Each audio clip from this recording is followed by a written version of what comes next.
De repente, o globo terrestre passou a girar a cerca de 90 graus em relação ao eixo anterior.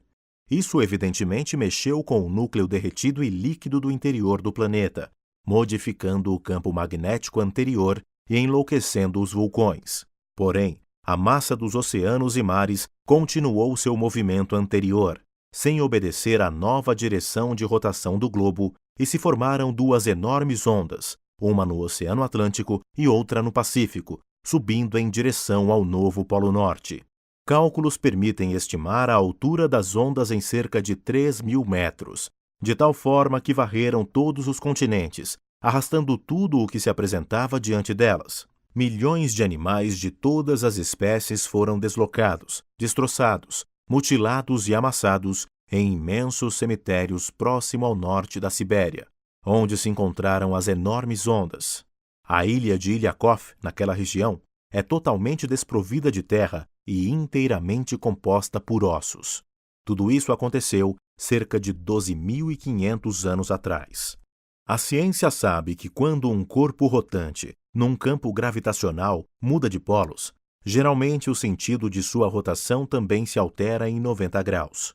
Aconteceu naquela época e voltará a acontecer agora. Novamente teremos o dilúvio universal e alguns sinais disso já podem ser notados.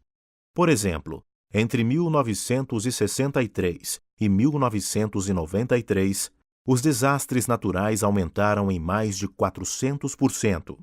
E isto sem contar o que ocorreu nas últimas décadas. Um excelente e bem detalhado estudo dos desastres naturais, realizado pelo cientista russo Yuri Dmitriev, revelou que, desde 1991, o campo magnético do Sol aumentou em 230%. Poucos conhecem o trabalho que está sendo feito na Academia Nacional de Ciências da Rússia, em Novosibirsk, Sibéria, mostrando que, nas bordas do Sistema Solar, o plasma resplandecente aumentou recentemente em 1000%. Como consequência, tem havido um degelo acelerado da calota polar norte.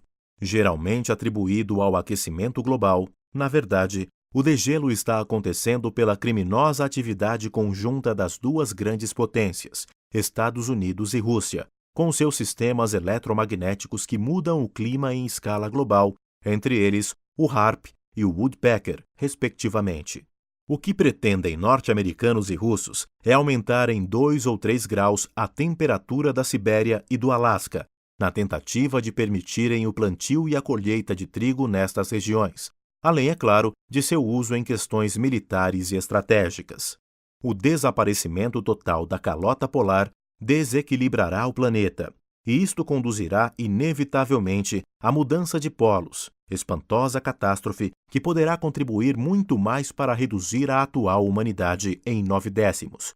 Dos 6 bilhões de membros da espécie humana, sobrarão cerca de 600 milhões, e o planeta ficará praticamente desabitado.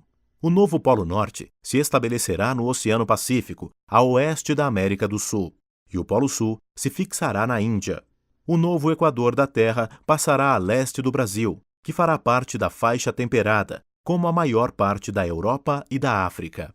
Sabemos desde agora que o Brasil sofrerá após o deslocamento dos polos, por causa de sua proximidade do novo Polo Norte, pelas inundações vindas do Sul e pelas novas massas de terra que emergirão das águas entre a América do Sul e a África. Toda esta água deverá ir para algum lugar e fluir na direção norte, em qualquer rebaixamento do solo, para em seguida refluir para o mar. O estado de Pernambuco, numa das pontas do Brasil, ficará mais próximo do novo Polo Norte. Acostumados ao calor do verão permanente, os pernambucanos verão o frio descer rapidamente sobre eles e sentirão o que está experimentando quem vive na Antártida ou no Círculo Polar Norte agora. O melhor a fazer é ir em direção aos Andes, longe das terras rasas, e isto não deverá ser feito no último minuto, quando o pânico poderá dificultar os viajantes. As costas e as terras altas no sul do país ficarão acima do nível das águas e não deverão surgir pelas montanhas. As rochas fortes e sólidas, como as encontradas no Paraná, provavelmente conseguirão resistir aos terremotos.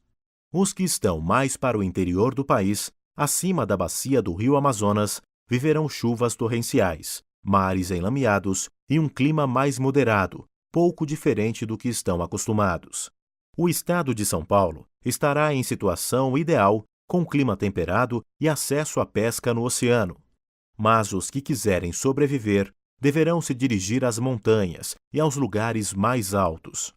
Sugere-se ficar pelo menos a 100 quilômetros de onde está a capital paulista e a mais de 60 metros acima do nível do mar para escapar das marés e tsunamis.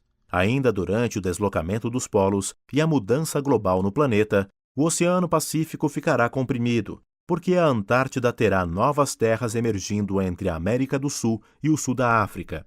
Toda essa água se deslocará em qualquer direção, atingindo as costas da América do Sul.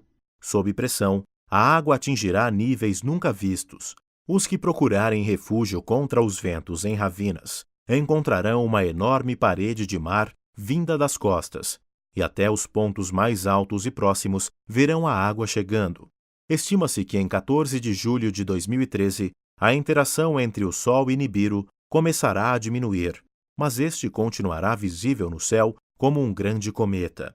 Começará outro amargo pesadelo para os sobreviventes, pois a atmosfera estará obscurecida pela poeira e fumaça emitidas pelos vulcões, e haverá uma mini-era glacial, compensada em parte pelo aquecimento global originado pela ação humana. A maior parte dos recursos de água potável e de terras aráveis estará poluída, e muitos continuarão a morrer devido à fome, sede e doenças. Quase todos os túneis, pontes e edifícios terão sido destruídos ou não terão segurança. O único sistema de comunicação que poderá continuar funcionando será o de ondas curtas, operando por militares e por esparsas comunidades que conseguirão sobreviver ao desastre.